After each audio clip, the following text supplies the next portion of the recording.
ठाकुर बेलभासे। विगत 30 वर्षदेखि पत्रकारिता र साहित्यमा निरन्तर सक्रिय ठाकुर बेलभासे मूलतः रेडियो र टेलिभिजनमा श्रोता अनि दर्शकमाझ लोकप्रिय हुनुहुन्छ।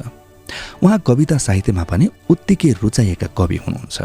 2053बाट व्यावसायिक पत्रकारिता सुरु गर्नुभएको बेलभासेसँग लामो समय मासिक र साप्ताहिक पत्रिकामा संवाददाता अनि सम्पादक भएर काम गर्नुभएको अनुभव छ।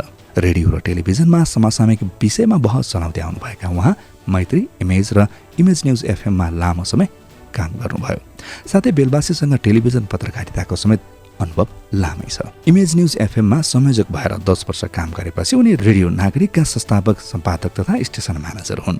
साझा पुरस्कार, युवा वर्ष मोती, व्यतिथि काव्य पुरस्कार, राष्ट्रिय पत्रकारिता पुरस्कार, भोग्य प्रसाद शाह राष्ट्रिय पत्रकारिता पुरस्कार, भीम विराग राष्ट्रिय पत्रकारिता पुरस्कार, क्षेत्रीय प्रतिभा पुरस्कार लगायत 2 दर्जन पुरस्कार एवं सम्मान प्राप्त गरिसक्नु भएको उहाँको 4 कविता कृति समेत प्रकाशित छन्। उहाँलाई यस वर्षको राष्ट्रिय डिजिटल मिडिया अवार्ड 2081बाट वर्ष वरिष्ठ पत्रकारका रूपमा सम्मान गर्दछौँ।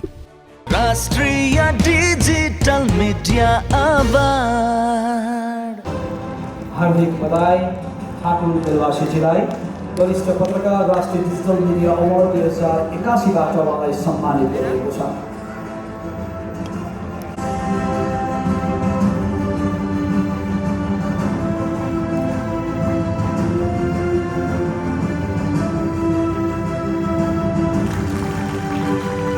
अब्बल हुनुहुन्छ, त्यति नै अब्बल साहित्यमा पनि हुनुहुन्छ, कविता लेखनमा पनि हुनुहुन्छ र अत्यन्त राम्रो सर्जक। बधाई।